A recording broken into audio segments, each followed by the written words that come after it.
Creator of the earth and sky, who rule the firmament on high, who clothe the day with robes of light, and bless with gracious sleep the night.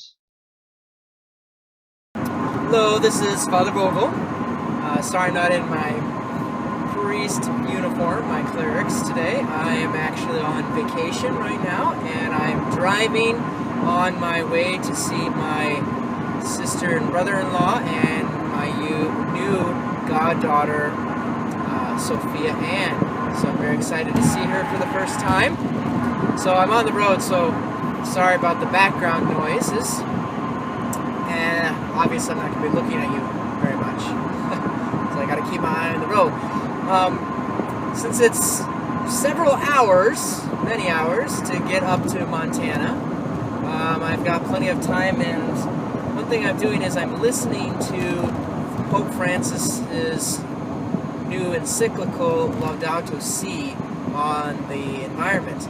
And there's was quite a bit of comments in the news when it came out, and though it was almost immediately that the comments, like normal, and so one can suppose that probably most of the people reporting on it didn't actually read the entire encyclical, if they read any of the encyclical.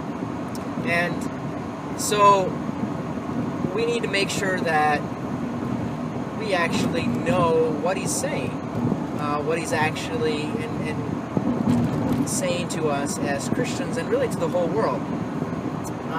Because those who tend to maybe focus on topics surrounding the environment, and maybe politically we associate that with, those that are progressive, those that are opposed to traditional type and even Catholic type views.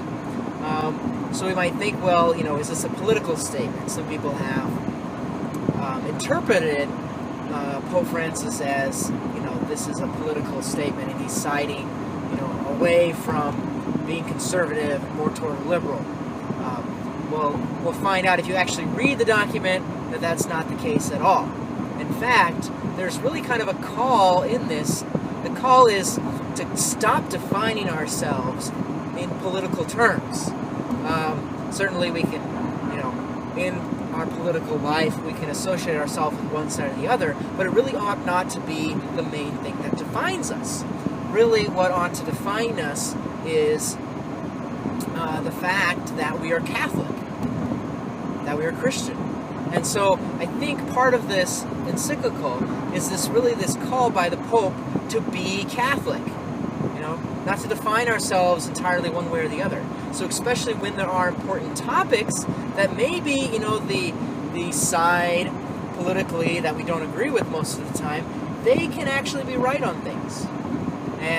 But then also for them, maybe the side that we would be more on, they need to agree with us more. Basically, the focus for us as Catholics is not so much one political party or whoever happens to be in power at the time, but our focus is what is true. What's the truth? That's really what it means to speak as a prophet in our world today. Our reading from today, this Sunday, we had a first reading from the prophet Amos. And so we too want to be Catholic prophets, not prophets for a certain political agenda. So we'll find in this encyclical, Laudato Si, on the environment, is Pope Francis is not adhering to any single political right or left, conservative or liberal. He is being Catholic. And so there'll be things in there, if we associate ourselves with one side over the other, we'll find things in there that we won't like. That's going to challenge us. Because that's our challenge for us as Christians, to always be on the path to conversion, the path to holiness.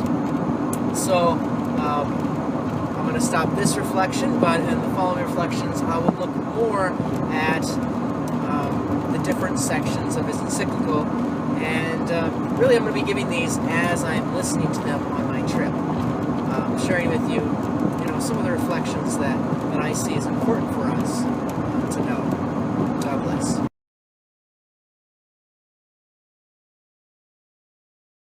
O God, creator of the world, its ruler gracious and supreme, you beautify the day with light, and night with morn and stars' fair gleam.